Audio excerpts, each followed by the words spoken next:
এবং আমরা অন্তর থেকে বলছি, আমাদের দেশে কোনো দিন মূল্যবোধের চর্চা সিরিয়াসলি হয়নি।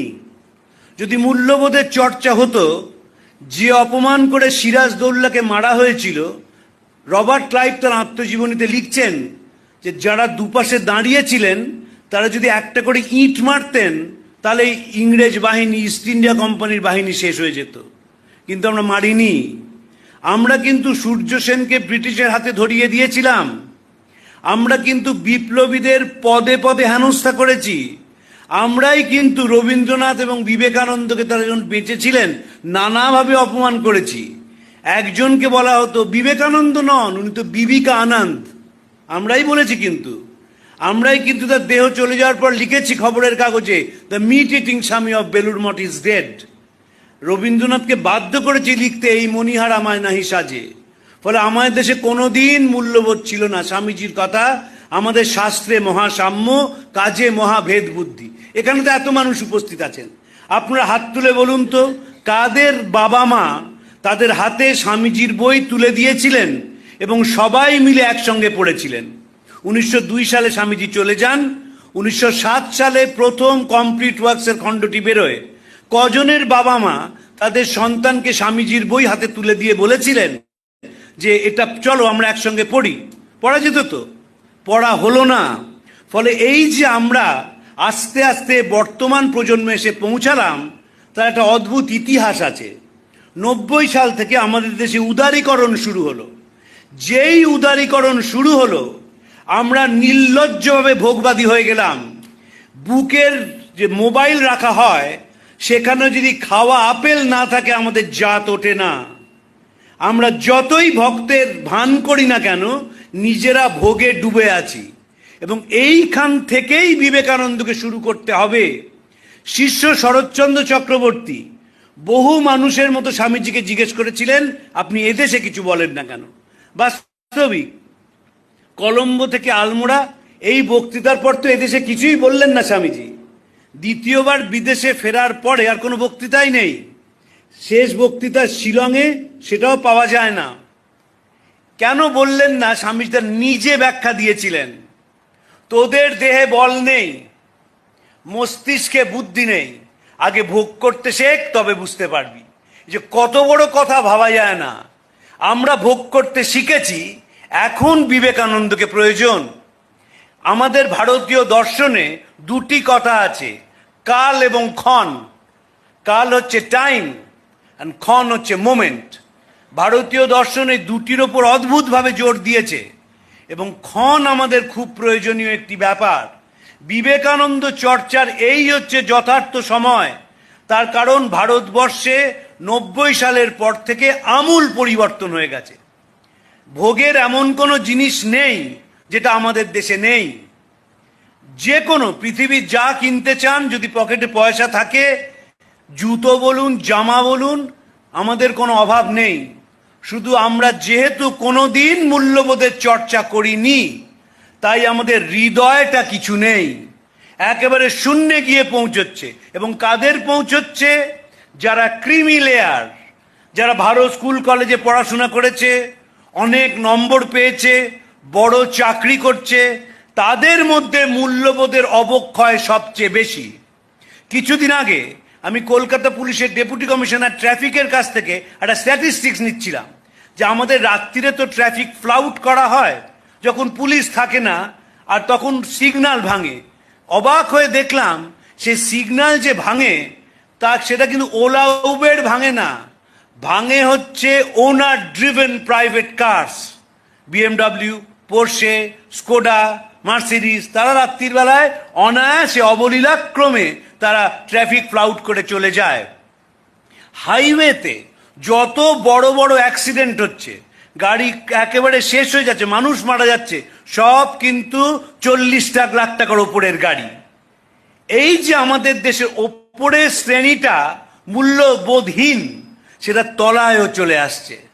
আমার ব্যক্তিগত অভিজ্ঞতা, আমি পশ্চিমবঙ্গে 341টা ব্লকের সব কটা ব্লকে গেছি, 55,000 গ্রামের 47,000 গ্রামে গেছি আমার চাকরির সুবাদে গত 3 দশক ধরে। আমি দেখেছি যারা সাধারণ মানুষ, তাদের মধ্যে তাও মূল্যবোধ আছে। যত ওপরে ওঠা যায় তত মূল্যবোধহীনতা, এবং এই যে রামকৃষ্ণ মিশনে আসার ফ্যাশন হয়েছে, তারা মহারাজদের কাছে একরকম, বাইরে একরকম। এক অদ্ভুত জীব, এক অদ্ভুত জীব। মহারাজের কাছে প্রণাম করছেন, প্রণাম করে এমন করে কথা বলছেন, এক বিরাট ডাক্তারবাবু, যে মনে হচ্ছে যে না একেবারে বিরাট, একেবারে এত বড় হৃদয়। যেই তিনি বাইরে চড়ে গেলেন, একটা গাঁট কাটা হয়ে উঠলেন। এই যে শিফট আমরা করি খুব তাড়াতাড়ি, তার কারণ আমরা কোনো দিন বিবেকানন্দকে কাছ থেকে ধরিনি। এবং ফলে কি জানেন, আমরা যতই সভায় আসি না কেন, যতই দামি জামা কাপড় পরি না কেন, যতই ফেসিয়াল আর বটক্স করি না কেন, আমাদের বাড়িগুলো কিন্তু জ্বলতে শুরু করে দিয়েছে। বার্ট্রান্ড রাসেল বলেছিলেন, দ্বিতীয় বিশ্ব মহাযুদ্ধের ঠিক পরে, we live in houses without any beauty, where we eat meals which merely nourish, beget children without any love, and subject them to an education which kills the spontaneity of life. আমরা যে বাড়িতে থাকি, বাড়ির কোনো ছিনিছাঁদ নেই। ও 2 কোটি টাকার flat হোক, ও ক্ষেত্রীর মার্বেল হোক, বাড়িতে কোনো আনন্দ নেই। ওই ব্রহ্মনিষ্ঠ গৃহস্থ স্যার তত্ত্বজ্ঞান ও পরায়ণ সেরকম বাড়ি নয়। বাড়িতে ঢুকলেই দেখবেন যে একটা অদ্ভুত নিস্তব্ধতা। বাবা মা ছেলে মেয়ে সবাই মোবাইল নিয়ে খেলছে, এর বাইরে কেউ নয়। রাত্রিবেলা অনেক রাত্রিরে কাজ করে ফিরি, দেখি তখনও যে রাস্তায় ট্রাফিক সার্জেন্ট রয়েছেন, তিনিও মোবাইল নিয়ে খেলছেন, সিভিক ভলেন্টিয়ারও মোবাইল নিয়ে খেলছে ইত্যাদি। একবার মুখ্যমন্ত্রী মিটিং করছেন, করতে করতে বন্ধ করে দিলেন। দেখা গেল শেষে 4 জন IAS অফিসার মিটিং না শুনে মোবাইল নিয়ে খেলে বেড়াচ্ছেন। এবং এই সবকটা নেশায় পরিণত হয়েছে, সকলেই তাই। এই যে আমরা নেশাগ্রস্ত হয়ে পড়ছি জড়বাদের দিকে, ফলে কি হচ্ছে, মানুষের প্রতি আমাদের টান থাকছে না। এবং যেহেতু মানুষের প্রতি টান থাকছে না, আমাদের মনে কোনো শান্তি নেই। নিৎসে বলেছিলেন, after you have shed all your burdens you become a burden to yourself. একটি মানুষকে জিজ্ঞেস করবেন কেমন আছেন, তিনি নিজের মেডিকেল বুলেটিনটি পড়তে শুরু করবেন। শঙ্করীবাবু বলতেন, বিখ্যাত বিবেকানন্দ গবেষক, যে স্যার কেমন আছেন?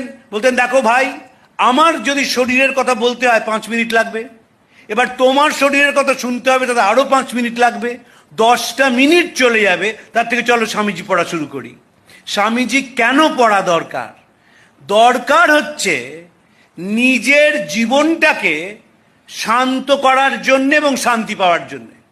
যারা সন্ন্যাসী হন তারাও কিন্তু শান্তি খুঁজছেন, যারা সংসারী তারাও শান্তি খুঁজছেন। আমার গুরু মহারাজ স্বামী ভূতেশানন্দজি আমাকে বলেছিলেন, আমার খুব কম বয়সে দীক্ষা হয়, বলেছিলেন, মনে রাখবি সাধুরা একভাবে, গৃহীরা একভাবে সেই শান্তি খোঁজার চেষ্টা করছে, পিস, আর কিচ্ছু না। সারা জীবনটা তো শান্তি খোঁজা। এবং শান্তি খুঁজতে গিয়ে দেখা যাচ্ছে যে স্বামীজি ছাড়া বাঁচার কোনো উপায় নেই। আমাদের 2টি জিনিস দরকার। এই ভক্ত সম্মেলনের কোনো মূল্য নেই, প্রয়োজন অভিভাবক সম্মেলনের। আমাকে সত্যকৃষ্ণ মহারাজ বহুদিন আগে, তার যে মেজ ভাই ছিলেন স্বামী যুক্তানন্দজি, তিনি আমার বাবার সঙ্গে কলেজে পড়তেন।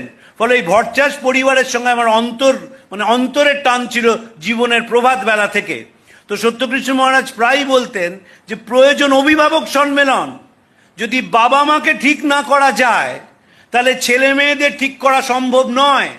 এবং বাবা মারা আমাদের দেশে ঠিক না। বাবা মারা অত্যন্ত বদ অধিকাংশ ক্ষেত্রে। কোনো ভালো জিনিস, একটা ছোট বাচ্চা, তাকে জোর করে মেটেরিয়ালিজমের মধ্যে ঢুকিয়ে দিচ্ছে, জোর করে। রাত্রিবেলায় 12টার সময় হুশ করে একটা কেক যেই জ্বলে উঠলো, সঙ্গে সঙ্গে প্রগতি 1 ধাপ এগিয়ে গেল। রাত্রিবেলায় বাড়িতে অনলাইনে খেতে হবে, মুষলধারে বৃষ্টি পড়ছে। এই বৃষ্টিতে যিনি অনলাইনে খাবার নিয়ে এসছেন, ডেলিভারি বয়, তিনি একটু দেরি করে এসছেন। হম্বি তম্বি কি, ঘরে কিন্তু ঠাকুরমা স্বামীজির ছবি আছে।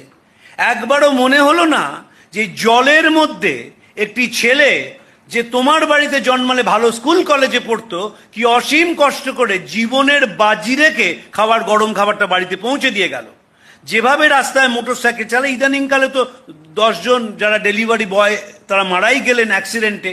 এত জোরে যাচ্ছিলেন, পেছন থেকে গাড়ি ধাক্কা মারলো, তারা পড়ে মারা গেলেন। কিন্তু গরম খাবারটা আমার পৌঁছাতে হবে, that too at an unearthly hour.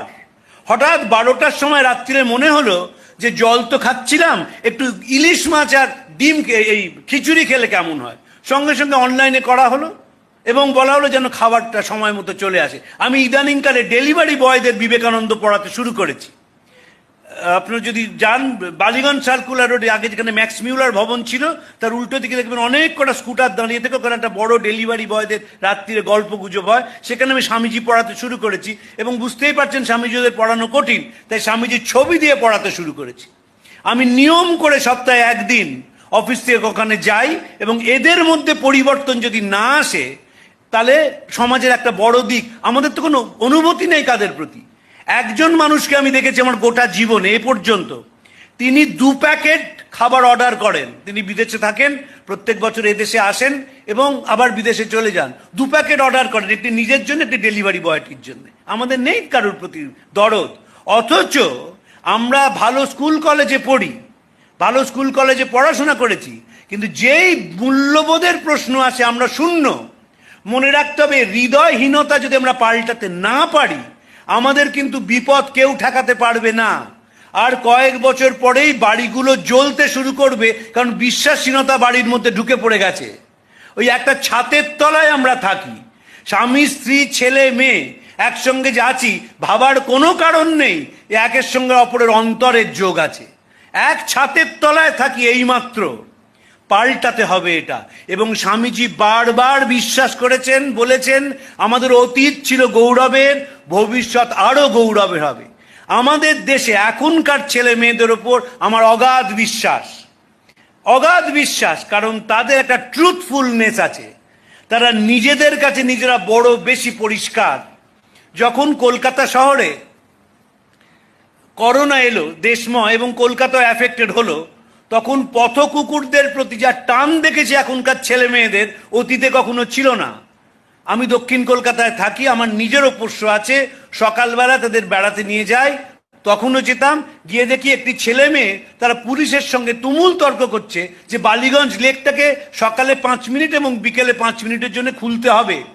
Police বলছেন সরকার অর্ডার দিয়েছে, কোনো পার্কস কোনো লেকস খোলা যাবে না, ফলে আমরাও খুলতে পারবো না। তখন আমি বললাম কেন? আমি তার মধ্যে ইন্টারভিউ করে বললাম কেন খোলাতে চাইছেন? বললেন এই লেকের মধ্যে 2টি কুকুর আছে যারা কিডনির অসুখে ভোগে, এবং তাদের যদি সকাল বিকেল ওষুধ দেওয়া না হয় তাহলে তারা মারা যাবে। অতএব আমাদের 5 মিনিট এবং 5 মিনিট, সকালে 5 মিনিট বিকেলে 5 মিনিট খুলতে দিতেই হবে। এই বোধ আজ থেকে 40 বছর আগে ছিল না। আজ থেকে 40 বছর আগে যারা আমেরিকায় যেতে শুরু করেন তাদের বাবা মা শিখিয়েছিলেন, পাশের বাড়ির দাদাটাকে দেখ কিরম আমেরিকায় চলে গেছে। ছেলেও নাচতে নাচতে চলে গেল, বড় কাজ করলো, ডলার পাঠালো, বাবা মা একজন আরেকজনকে হুইল চেয়ারে ঠেলে হাসপাতালে নিয়ে যান, দেশের চেহারাটা তাই হয়ে গেল। তারা কোনোদিন বলেননি যে দেশটাকে ভালোবাস। যারা বিদেশে যান তাদের 5% পৃথিবীর উপকার করেন, যারা নানা রকম এক্সপেরিমেন্ট করেন, ল্যাবরেটরিতে কাজ করে দিতে, আর বাকি সব চাকরিটা দেশেও করতে পারতেন, তাতে পৃথিবীর কিছু এসে যায় না। কিছু ডলার উপার্জন করেন ওদেশে, এবং এদেশে এসে এমন একটা ভাব করেন যেন তাদের বিশেষ খাতিরের প্রয়োজন রয়েছে, যেহেতু অন্য একটা দেশে চাকরি করেন মাত্র, আর কিছু মানবতার কোনো কাজ করেন না। এ বিবেকানন্দ নয় যে ভারতবর্ষের দর্শনকে, ভারতবর্ষের মানুষকে, ভারতবর্ষের ইতিহাসকে প্রচার করে দিচ্ছেন। যারা দেখবেন রুথ হ্যারিসের বই গুরু টু দ্য ওয়ার্ল্ড পড়েছেন, তাদের 80% বিদেশি। মনে রাখতে হবে, স্বামী সর্বপ্রিয়ানন্দজি যখন হাঁটেন সেন্ট্রাল পার্কে, তার সঙ্গে রেজিস্ট্রেশন করতে হয়, এবং তিনি 1 ঘন্টা হাঁটেন। সাহেব মেমরা বেদান্ত শোনে, কারণ তারা বুঝেছে বেদান্ত জীবন পাল্টাতে পারে। আমার মাস্টারমশাই অরিন্দম চক্রবর্তী, তিনি তো থাকেন আমেরিকাতে, সেখানে বলছেন তরুণ তরুণীরা এসে কিভাবে বেদান্তের কথা শুনছে। এখানে একটু বেদান্তের কথা বলুন। স্বামীজি অসাধারণ কথা বলেছিলেন মহেন্দ্রনাথকে, লন্ডনে বিবেকানন্দে পড়বেন, যে দেশে যখন মানুষের জাগরণের কথা বললাম তখন সবাই হাসলো, তাই ভাবলাম স্বাধীন দেশে কথা বলি। বলেছিলেন এমন বেদান্ত বলে যাব যে এদেশের মানুষ মনে রাখবে, মনে রেখেছে, এবং দেখবেন ওরা ঝপঝপ করে পাল্টে যাবে। ওদের যা সামাজিক ত্রুটি, ওদের যা মানসিক ত্রুটি ঠিক পাল্টে নেবে। আমরা পাল্টাবো না, কারণ আমরা তো অনুকরণ প্রিয়তায় বিশ্বাস করি। আমরা তো পাল্টাতে চাই না। আমরা তো চেষ্টা করলেও বাড়ির একটা ছেলেকে বলতে